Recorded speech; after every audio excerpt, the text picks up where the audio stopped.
السلام علیکم ناظرین، ڈرامہ سیریل جان ساتھ آنے والے ایپیسوڈ میں آپ دیکھیں گے کہ فرح جس نے نوشیروان کو اپنی ضد بنا لیا ہے، وہ ہر قیمت پر دعا کو ہرانا چاہتی ہے اور اس کے لیے اسے جو بن پڑا وہ کرے گی۔ اس دفعہ تو وہ پاگل پن کی حد تک چلی جاتی ہے اور پھر سے نوشیروان کے لیے خودکشی کر لیتی ہے۔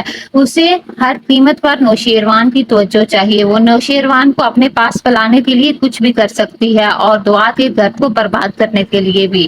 اس لیے اب وہ ایک دفعہ پھر سے نوشیروان کے لیے اپنی جان کو داؤ پر لگاتی ہے۔ نوشیروان جس کی تو سمجھ ہی نہیں آ رہی تھی آخر وہ چاہتا کیا ہے، وہ ایک دفعہ پھر سے خبر ملتے ہی فرح کے پاس بھاگا بھاگا ہاسپٹل پہنچ جاتا ہے۔ تو نوشیروان فرح سے کہے گا کہ یہ کیا پاگل پن ہے فرح، تم نے ایسا کیوں کیا؟ تب فرح کہتی ہے کہ مجھے نہیں سمجھ آتی، جب تم مجھ سے دور ہوتے ہو میرا اپنے آپ پر قابو نہیں رہتا، اس لیے میں چاہتی ہوں کہ آج رات تم میرے ساتھ گزارو، یہ نہ ہو کہ ایک دفعہ پھر سے میں فرسٹریشن میں اپنے آپ کو نقصان پہنچا لوں۔ میں تمہیں کتنی دفعہ کہہ چکی ہوں کہ میں تمہارے بغیر زندہ نہیں رہ سکتی اور ایسی زندگی کا میں نے کیا کرنا جس میں تم ہی نہ ہو، اس لیے اب میں بالکل بھی زندہ نہیں رہنا چاہتی۔ وہ ایک دفعہ پھر سے نوشیروان کے سامنے ایموشنل ڈرامہ کرتی ہے۔ فرح جو موقع ملتے ہی اپنی اور نوشیروان کی تصویر بنا لیتی ہے تاکہ وہ دعا کو سینڈ کر سکے اور اسے بتا سکے کہ نوشیروان اس وقت اس کے ساتھ ہے اور اس کی تیمارداری میں مصروف ہے اور وہ اس سے کتنا پیار کرتا ہے۔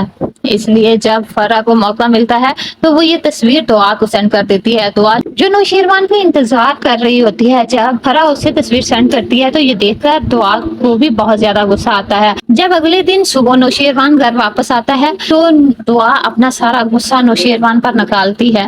نوشیروان جس کو اب دعا سے بہت زیادہ مسئلے رہنے لگتے ہیں، وہ اس سے پوچھے گا کہ آخر اسے مسئلہ کیا ہے، اس کا گھر اسے اتنا ہی کمزور لگتا ہے کہ کسی وجہ سے بھی اس کا گھر ٹوٹ جائے گا۔ تب دعا کہے گی جب آپ ساری رات فرح کے ساتھ گزاریں گے اس کی تیمارداری میں، گھر تو پھر ٹوٹ گیا نا، اب گھر ٹوٹنے میں کیا کسر رہ گئی ہے۔ اگلے ہی سین میں آپ دیکھیں گے کہ فضا جو ایک دفعہ پھر سے سرفراز کے سامنے اولاد کی خواہش کا اظہار کرتی ہے، تب سرفراز اسے کہتا ہے کہ اسے اولاد نہیں چاہیے۔ تب فضا اسے کہتی ہے کہ اولاد تو کسی بھی انسان کے لیے بہت زیادہ خوشی کا باعث ہوتی ہے۔ تب سرفراز اسے کہتا ہے کہ ان کے لیے خوشی کا باعث ہوتی ہے اولاد جن کے لیے شادی خوشی کا باعث ہو، میرے لیے نہ تم خوشی کا باعث ہو اور نہ تم سے ہونے والی اولاد، اس لیے مجھے اولاد نہیں چاہیے۔